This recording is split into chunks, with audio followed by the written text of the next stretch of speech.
Real talk na naman tayo guys. Kumusta ang ating araw ngayon? Ito na naman ang inyong lingkod. Bibigyan ko na naman kayo ng another tips.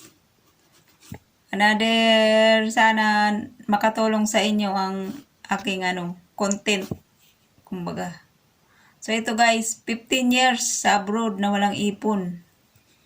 Gaano nga ba kabayani yung mga OFW yung katulad natin? Na kahit di naman talaga natin obligasyon, inoobligasyon natin.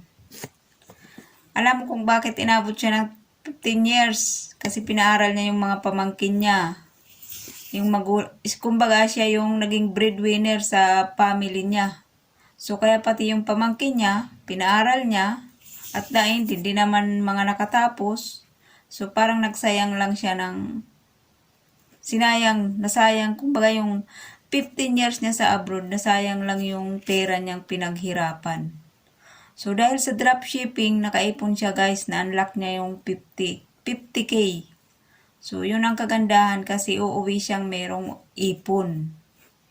So, ngayon, kahit 16 years all in all na siya, pag siya ang nakakalungkot pa guys, pag tulong tayo ng tulong, kadalasan nakakalimutan na natin yung sarili natin, di ba? So, at the end, pag tayo ang humingi ng tulong, walang tutulong sa atin. Tayo lang ang tulong ng tulong. Kaya guys, kung ikaw, 15 years, 30 years na sa abroad, pero wala ka pa ring ipon guys, at inuna mo rin yung mga family mo, yung mga pamangkin mo, pinaaral mo, at the end, hindi ka naman yan matutulungan. So, sinasabi ko sa inyo na unahin nyo yung sarili nyo bago hindi masamang tumulong, pero unahin ba yung sarili? Huwag kalimutan yung sariling tulungan. Kasi tayo naman talaga yung mag-isang naghihirap dito sa abroad.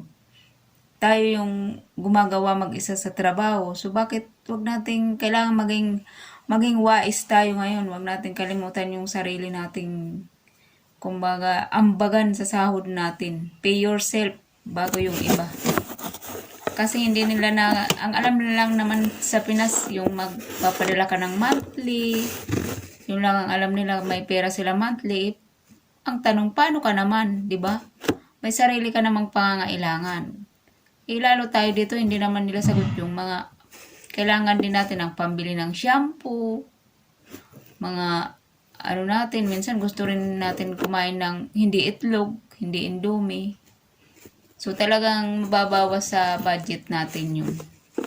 Kaya guys, kung ikaw 30 years, 15 years, 20 years na sa abroad guys, na wala pa ring ipon, sinasabi ko sa'yo mag-dropshipping online ka para makaipon ka. Yan lang ang solusyon talaga para makaipon. So, kumbaga mag-a-add tayo ng another source of income kasi pag yung sahod lang natin, kinulik natin yung sahod natin at isend lang natin, pinalipad lang natin ang pinalipad papuntang Pinas. Hindi natin na mamalayan 2 years na wala pala talaga tayong naipon hanggang sa umabot na tayo ng ilang taon dito sa abroad. Tapos pag uwi natin ng Pinas, yung mga anak natin may mga family na. So, parang, saan ka nalulugar doon, di ba? Parang wala ka ng puwang kasi, nasanay na yung mga anak mong wala ka eh. Parang may kanya-kanya na lang din silang mundo na, okay lang, nasanay na sila talaga na wala ka, hindi mo sila nakikita araw-araw, oras-oras, kung ano yung mga sitwasyon nila. So, ganun ka na ikaw naman, busy-busy ka dito sa abroad, sa katrabaho, pagod na pagod ka. Tapos, hindi mo namamalayan. Inabot ka na ng ilang years. Pumuti na yung buhok mo sa abroad. Tapos, yung mga anak mo at the end, yung mga pinapaaral mo, di naman mga nagsitapos. So, yan lang ang reality ng real talk ng buhay.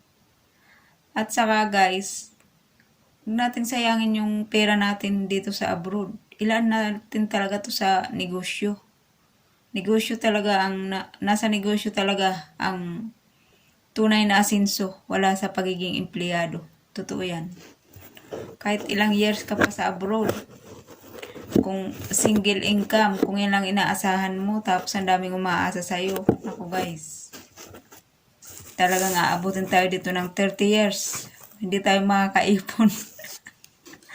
So, yun lang guys. Thank you for watching. Sana nakatulong ako sa inyo.